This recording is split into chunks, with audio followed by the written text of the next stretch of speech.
Olá, bom dia! Você já pensou em adotar uma criança? No programa de hoje nós vamos falar de um tema muito importante, adoção. E a nossa conversa agora é com Patrícia Lustosa, que é professora, né, Paty? Isso. Seja bem-vinda, muito bem-vinda. Obrigada. E você também é responsável pela Nascor, não é isso? Sou uma das responsáveis. O que significa, o que é esse lugar? É um centro, é uma associação? Explica pra gente. Então, a Nascor é a Associação de Estudos e Apoio à Adoção, aqui da Bahia, né? Então, a gente não tem uma sede específica, mas a gente realiza reuniões, encontros abertos, gratuitos. Quem desejar pode, qualquer pessoa interessada com a temática, seja profissional, estudante ou pretendentes à adoção, voluntários, que seus simpatizantes, podem participar. E aí a gente conversa nesse lugar. Conversa. É um lugar para conversar mesmo, é. né? Em geral, a gente tem uma temática para poder conduzir, tem pessoas, né, que trabalham como voluntários, psicólogos, os jurídicos, né, que no caso advogados que ajudam também. E aí a gente tira dúvida, fala das nossas experiências. E como é que começou? Bem, a Nascor, na verdade, começou antes da gente... Eu reativei a Nascor junto com meu marido e um amigo, né, que virou um dos nossos grandes amigos. Mas ela já existia antes, né? Já existiam outros grupos de apoio antes, já existiram aqui na Bahia, né? Mas aí a Nascor ressurgiu em 2015, quando nós buscamos a adoção. Eu e meu marido, a gente começou a pensar na adoção, e aí recebemos, bem, faz o quê, né? A gente ouve, vê um bocado de coisa na TV, mas o que a gente faz? Então, a primeira recomendação que a gente teve de uma amiga de Brasília que estava nesse processo, falou assim, ó, procura a vara da infância, procura o grupo de apoio. São duas coisas que você tem que fazer. E aí fomos à vara da infância, no caso do nosso município, no caso de Salvador, recebemos toda a orientação em relação à documentação, etapas, processo, tudo, e buscamos o grupo de apoio e não conhecíamos. Falamos com o pessoal da vara, eles também, olha, tá desativado. Olha só, gente. Foi quando a gente encontrou o grupo de apoio em Aracaju, e o pessoal de Aracaju conhecia o pessoal daqui, que estava querendo reativar, e nisso a gente entrou em contato, e em dezembro de 2015 a gente voltou a ter reuniões mensais, né? E até então a iniciativa partiu mesmo da questão da necessidade, né? E de perceber que como isso é importante, eu preciso correr atrás, né? Você vê que a força, né, da família, da mulher, da pessoa que tem a necessidade, precisa resolver e vai e faz a coisa acontecer, né? Pois é. E hoje vocês são muito procurados, ou não? A gente... Não tanto, eu né? acho que, assim, a gente é procurado... A gente acredita que tem muito mais famílias aí que poderiam Mas de repente não conhecem? Não sei se... acredito muitas vezes que não conhecem, ou eu acredito também que às vezes as iniciativas como essa que está sendo feita agora, né, de divulgar mais sobre a adoção, a realidade do processo e tudo, às vezes a mídia ou outras formas de vinculação passam uma imagem que as pessoas não se preparam. Né, não se preparam, acreditam que as coisas vão acontecer, como não se preparam para a maternidade, né? Sim, sim. Então, a gente acha que o começo vai ser tudo lindo, maravilhoso, vai ser meu simples, filho, porque é tudo que você imaginou fácil. E sonhou, mas assim como chega um bebê, ou chega uma criança de 3, 4, 10, 15 anos na sua casa, as coisas mudam muito. Sim. E agora eu vou falar com a Aline, que é estudante de psicologia voluntária também na Nascor, né, Aline? Sim. E ser estudante de psicologia já está finalizando? Já finalizo o final do ano, já sou E voluntária lá na Nascor há quanto tempo? Desde julho do ano passado, mas efetivamente em todos os encontros eu estou desde janeiro.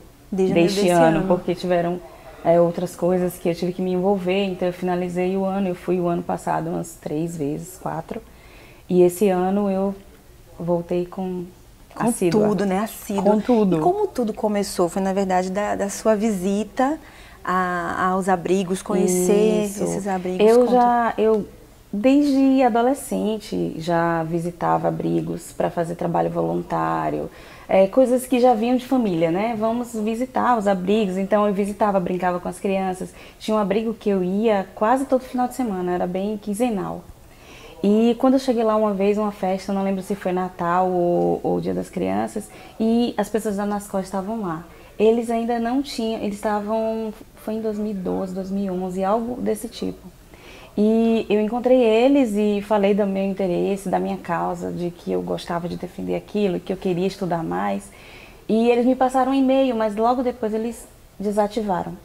Então, logo agora, já na faculdade, há um ano atrás, foi em maio do ano passado, que eu descobri de novo a ANASCO, através de uma vizinha que veio por meio da adoção, que era uma das coisas que me fez gostar desse assunto, né? Quando as pessoas diziam assim, criança adotada dá problema, e eu olhava para ela e dizia, não é possível isso, né? Não é... Por quê? Por quê? Porque essa coisa determinística, isso, assim, né? Tem que ser. É como se fosse uma coisa adotada, vai dar problema. Exato. Então isso é fechar demais, né? É como se eu estivesse carimbando aquela pessoa. Um futuro, Diz, né? Você aqui, você não vai servir para nada mais. E eu ficava indignada com aquilo. Então essa causa, né? Então ela foi uma das causas que me fez acreditar que não é possível.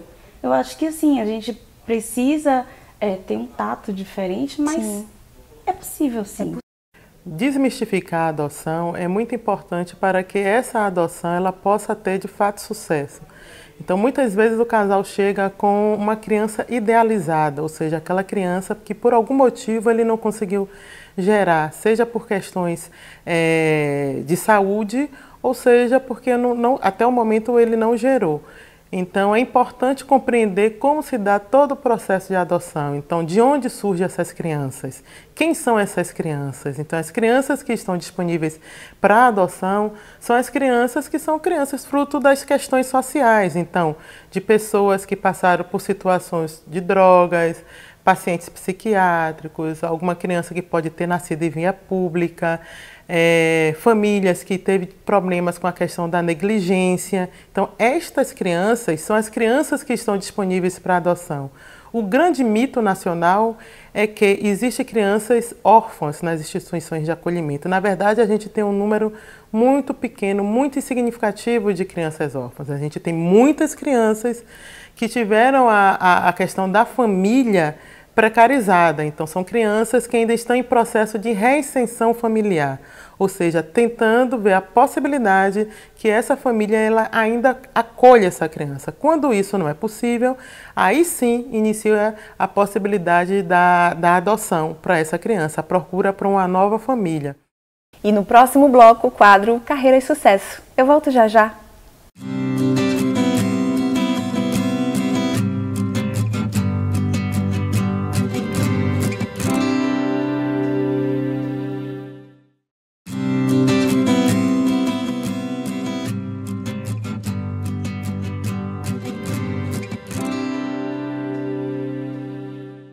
E no Toques de Mãe, toda semana, nós abordamos uma profissão, falamos sobre mercado de trabalho, porque a gente compreende que a mulher, ela não é só mãe, ela também tem que se preocupar com a vida profissional e com a carreira.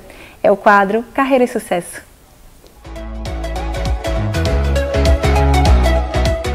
E o quadro Carreira e Sucesso, de cara nova, e eu vim pessoalmente conversar com uma especialista do mercado, e o assunto hoje é enfermagem. Eu vou conversar com a professora Dione Vital. Tudo bom, professora? Tudo bem, Viviane. E quais são as principais competências que o curso desenvolve?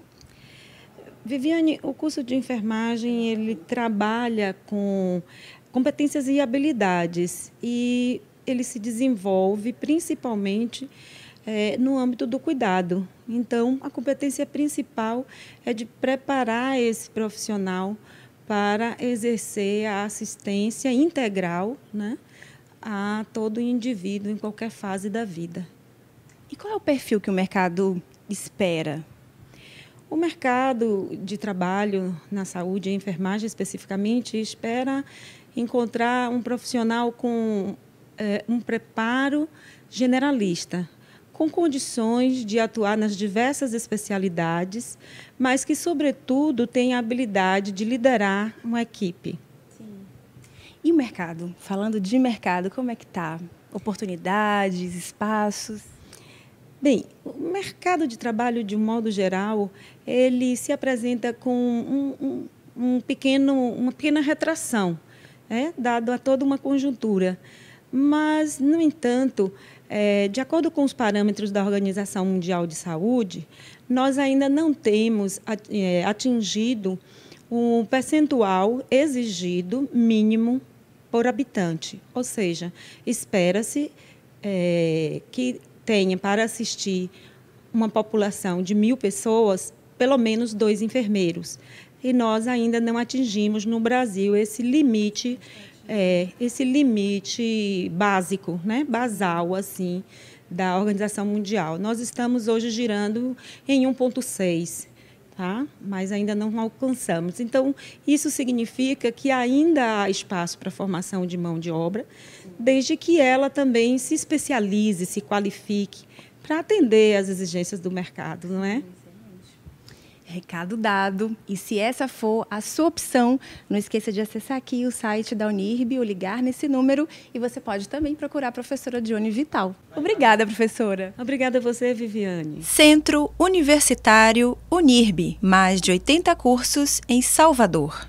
Como se dá esse preparo? O que é preciso? O que é importante? Bem, eu vou falar um pouco de mim e das experiências que a gente observa na NASCO e as recomendações. A NASCO é filiada à ANGAAD, né, que é a Associação Nacional dos Grupos de Apoio, e a gente sempre recomenda muita leitura. Existe muita bibliografia, um material muito legal, tem pesquisas sendo realizadas na área, algumas pesquisas que a gente tem apoiado, bem legal. A gente está começando também a ter pesquisas em Salvador. Vídeos, o YouTube está cheio de palestra, narrações, tem muito blog de mães por adoção, barriga invisível, maternidade, uma série de coisas assim que podem ajudar. Você chegou a escrever e fazer um blog? Também não teve? Não. Instagram? Eu não tive essa... Mas você acessou e sentiu que é importante, né? Muito legal. Mesmo que seja... Algumas pessoas, né, colocam esse processo enquanto vivem, outros falam de depois, né? Existem vários tipos de leitura. E desde as estatísticas, que é super legal também, você... Nossa, isso daqui é normal. Faz parte do processo. Às vezes é muito difícil a gente separar também durante a adaptação o que é daquela criança, o que é daquela criança e de nós, e do que é da adoção. Né? Não é porque é da idade, é normal, ou então não, é do processo de adoção e a gente tem que lidar de outra forma. Então, além da leitura, uma terapia, né? Muito importante. Então, aí outra coisa que é super importante é o apoio profissional mesmo, né? Então, a gente ter... Para o casal mesmo, né? Não é só uma das partes, não, né? A gente teve, além da leitura, vídeos, blogs, a NASCO, o grupo de apoio, a gente desde o começo, assim que a gente entrou no Cadastro Nacional da Adoção, a gente buscou apoio psicológico e a gente vem desde então, não só a gente, como elas também, né, minhas filhas, também tem tido acompanhamento para que as coisas se ajeitem, né, da melhor forma possível. O processo demorou muito? Como é que está hoje em dia? Olha, é muito variado. A gente, no grupo, observa disparidades bem grandes em relação ao andamento do processo. Eu digo, na capital, a gente tem uma equipe que tem trabalhado e que esse processo não costuma demorar muito em termos de burocracia. Parte, né, de que você tem a documentação para entregar, que faz parte...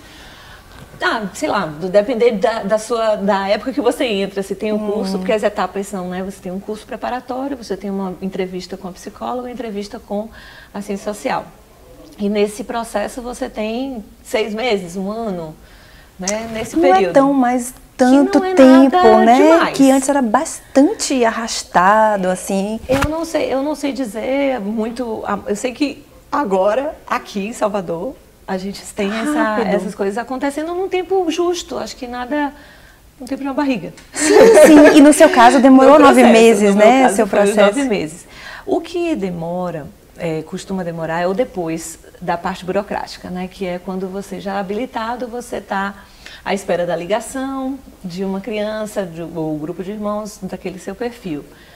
E aí, no nosso caso, a gente, como tinha despertado durante esse processo o interesse, ou não via, por que não, a adoção de crianças maiores, a gente, assim que saiu o nosso cadastro, a gente procurou a Vara da Infância para apoiar a gente nesse sentido de seria possível a adoção de crianças maiores. Foi quando a gente soube das nossas filhas e aí a gente as conheceu.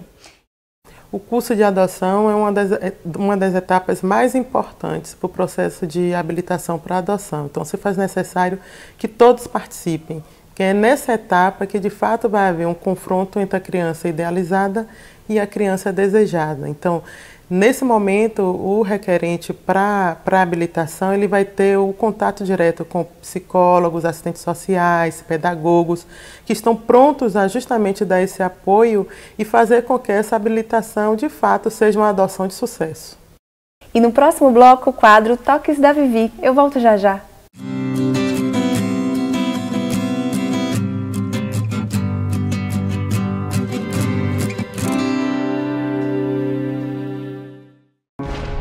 Quando uma criança não pode se desenvolver, perdemos a oportunidade de melhorar o mundo. Educar para a NBV é construir caminhos para que as pessoas construam seus sonhos e a nossa chance de viver em um lugar mais justo. Alimente o futuro de milhares de crianças pelo Brasil. Educar alimenta o futuro.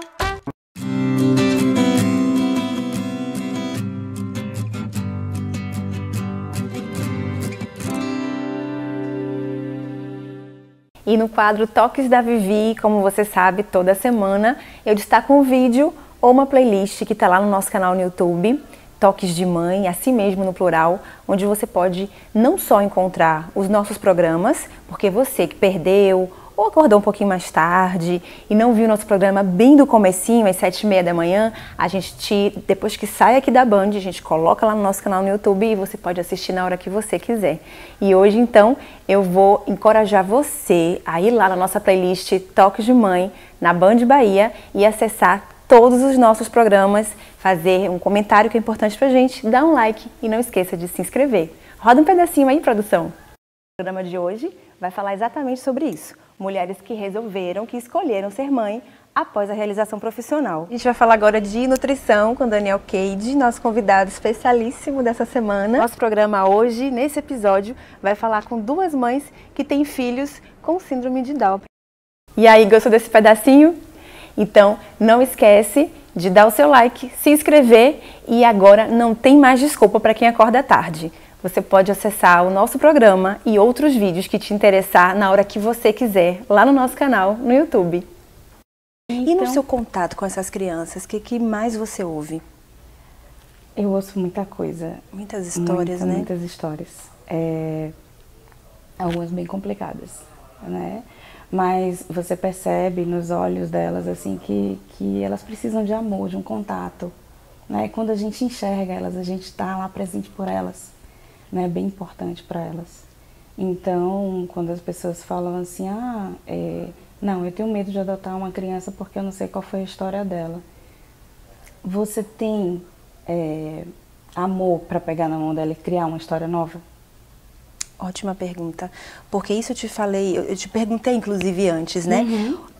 Todo pai, toda mãe que vai se candidatar à adoção, ele tem o direito e precisa saber da história pregressa de cada criança. Sim. É muito importante isso, né? É importante. Nada é negado, né? Nenhuma informação é negada. Não deve. Não deve ser negada.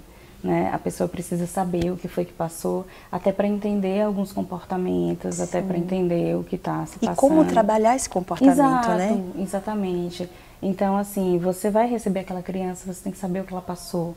Você tem que estar seguro daquilo. Então, assim, eu não posso omitir fatos daqueles pais que... Só atrapalha isso. Só atrapalha. E você me trouxe essa informação muito importante, né? Porque se eu sei exatamente o que aconteceu com essa criança, eu vou parar de comparar.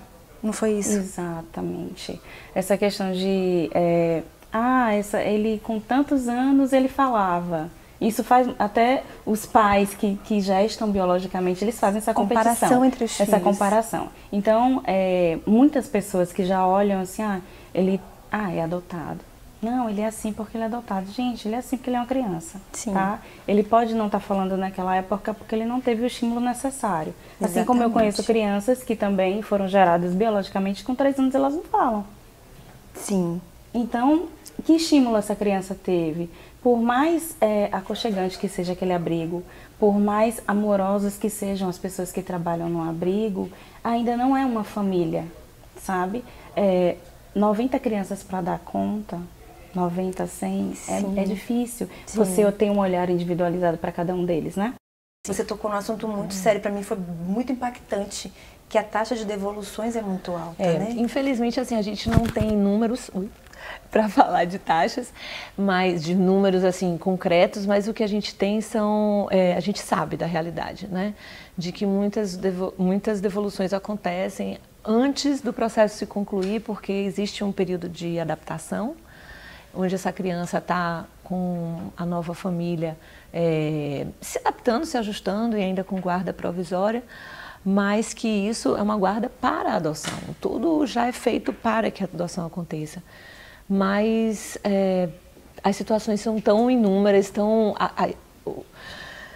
a dificuldade é realmente grande, né? E não é... De adaptação, de entendimento, porque muda tudo, né? Muda uma casa, muda uma vida, muda a cabeça. E de repente, quando aquele casal está com aquela criança em casa, ele de repente descobre que não era bem aquilo? Eu acho que sim, acontece muito isso, porque assim, são expectativas de vários lados, né? São as expectativas do casal, são as expectativas da mulher, do pai, da mãe, do pai, dos filhos. Eles têm uma expectativa em relação a o que é mãe, o que é pai, porque eles não têm essa referência em geral, né? As referências que têm são referências que provavelmente não foram bem-sucedidas, tanto que eles estão, né, foram destituídos do poder familiar. Então, e deve ser um trabalho bem forte também da parte da psicologia com essas crianças, né? Quando de repente voltam ali para aqueles lares. É difícil, e essa criança, para ser reinserida, para passar por outro processo, para aceitar uma outra família, né? Essa família precisa estar muito firme, sabe? E esse processo, essa conquista, né? Essa adoção, porque elas nos adotam, né? A adoção é via de mão dupla. Isso, você falou uma coisa importante demais agora, tudo que você falou é muito importante, mas essa questão é muito séria, né? Porque ela também adota essa família como dela a partir de agora. E a gente pensar de que, assim, essa adoção acontece em todos os lares. Independente da criança ter vindo pela adoção ou não. Sim. Ela precisa acontecer em todos os lares, porque se você, professora, sabe, né, o quanto de crianças e adolescentes a gente tem, né, e a gente se depara e fica assim, onde que estão os pais dessa criança? Ou desse adolescente? Na universidade a gente vê isso. A devolução é um dos aspectos da adoção, o qual a gente tem que ficar bastante atento. Cada casal, cada indivíduo que se predispõe a adotar, ele tem que ter plena certeza do que ele quer, do desejo que ele tem com essa maternidade, com essa paternidade. Porque os históricos de devolução que ocorrem no processo de adoção são histórias bastante traumáticas para a vida dessa criança. Então, o adulto ele tem que saber, de fato, qual o desejo, qual a motivação para minimizar essa possibilidade de devolução na vida dessas crianças. E para você, a maternidade, como é que vai ser na sua vida? A maternidade é a maternidade, sendo ela por adoção ou não. Não importa a via, né? Não importa a via. Então você também está super aberta para adoção, totalmente né? aberta. Principalmente você que trabalha, que lida com isso, né? Exatamente, totalmente aberta. Então quando as pessoas me perguntam, você vai ter filho quando? Não sei. Aí eu falo, quando eu falo, eu posso adotar. Mas você não pode ter filho? Sempre vem essa pergunta, né? Sempre vem. Porque as pessoas associam muito infertilidade com adoção. Com adoção. E não é, eu quero exercer meu papel de mãe, mas eu não preciso. Eu tenho muito amor para dar e eu quero essa opção também. Não necessariamente eu preciso ter uma barriga para ser mãe. Sim, entende? Exatamente. Eu acho que o amor é construído. Não tem essa coisa de que eu vi, né? O puerpério, aquela coisa que é linda, né? Todo mundo lindo, aquela propaganda de mãe. De margarina, filho, né? Não é assim. Pode ser de outra maneira e pode ser muito amor também, né? Pode sim. Obrigada, viu? Obrigada por estar aqui com a gente. Eu que agradeço. Eu que agradeço. Falar disso me enche o coração de amor. De amor, é muito bom. Brilham, né? É muito bom. É um recado lindo. Obrigada, viu? Pelo Obrigada trabalho lindo que você faz. Obrigada a você. Como foi para a sociedade que você está envolvida? As pessoas da família, os amigos? Você contou isso, que tinha essa intenção? O que você ouvia? Quando a gente estava nesse processo, sempre teve uma ótima receptividade, né? As pessoas achavam o máximo e que a gente tinha mesmo que ter filhos, porque a gente era o tipo de casal que tinha que ter filho. E foi bem legal a receptividade e elas, assim, encantadoras, assim, né? São duas figuras, então hoje em dia também se dão bem com todo mundo. O lar, e o lar de você, 2 anos, que mudou completamente, né? Mudou completamente. Uma tem 11, outra tem 12 anos, né? Então são duas, irmãs. Já eram irmãs antes da adoção e aí continuam, né, juntas no lar. Elas têm mais uma irmã, que continua irmã delas, mas mora com outra família. Mas é animação, é altos e baixos, é briga, como toda família. Conversa e é muita alegria também. Ai, que delícia, né? É muito legal vê-las assim, felizes, assim, sabe? Fazendo, se desenvolvendo. Então elas estão felizes. Com certeza. E você? E a gente também. E seu marido também, muito. O lar está completo de felicidade, né? Com certeza. Ai, que bom. Com certeza. Graças a Deus. Dúvida. Muito obrigada, viu, por estar aqui. Não sei como te agradecer, porque é muito bom compartilhar essas histórias tão profundas no Toques de Mãe. Que bom. Parabéns, mãe. Parabéns também pelo programa. Obrigada. Obrigada. Volte outras vezes. Estarei à disposição. E no programa de hoje nós vimos que a adoção é um processo e que tem que começar de dentro para fora. É como gestação do filho que sai da barriga. É preciso um tempo, é preciso preparo. E a questão do preparo é algo minucioso, é algo muito importante que todas as famílias devem se dedicar de forma muito profunda. E eu falei família, porque não é só o casal que vai adotar, a família inteira que está envolvida nesse processo precisa também se integrar, né? É o preparo com a leitura, é o preparo com uma terapia de casal. E essa criança também que vai ser adotada também precisa de um processo de terapia para poder acompanhar essa nova vida. É uma vida nova, com novas estruturas, com novas pessoas, novas regras, tanta coisa, tanta novidade. Então é importante que você se dedique a esse processo de estudar a melhor maneira de viver esse novo momento para a sua vida. Mas a adoção é uma escolha, é o processo de você querer amar esse ser ou esses seres, né? Então, encorajo você que tem vontade de adotar a procurar saber como é que se faz, procurar centros de apoio, centros de ajuda, com terapia, enfim, conversar bastante com o parceiro ou parceira, com a família e decidir se é o melhor momento para vocês. Mas fazer isso de forma consciente, de forma inteira, de forma de dentro para fora. Porque o amor é isso, quem tem muito amor para dar, quem tem muito amor para doar, aí pode adotar, não tem nenhum problema. E eu convido você a pensar sobre isso, a pensar nessa possibilidade, nessa perspectiva. O filho adotado é um filho de amor e é filho. A gente vai ficando por aqui. Toques de Mãe toda semana traz temas assim bem importantes da seara da família, da maternidade. Nosso encontro é marcado para todo sábado, 7h30 da manhã, aqui na Band Bahia. E eu convido você também a mandar zap pra gente, que agora a gente está nas redes sociais, né? O zap também faz parte, é o 71, porque é Salvador, 996596232. Acompanhe a gente no Instagram, nossas postagens, falando sempre dos nossos temas das semanas, Facebook, o nosso blog e o nosso canal no YouTube, /Toques de Mãe. Então eu espero você todo sábado e no YouTube na hora que você quiser. Até lá!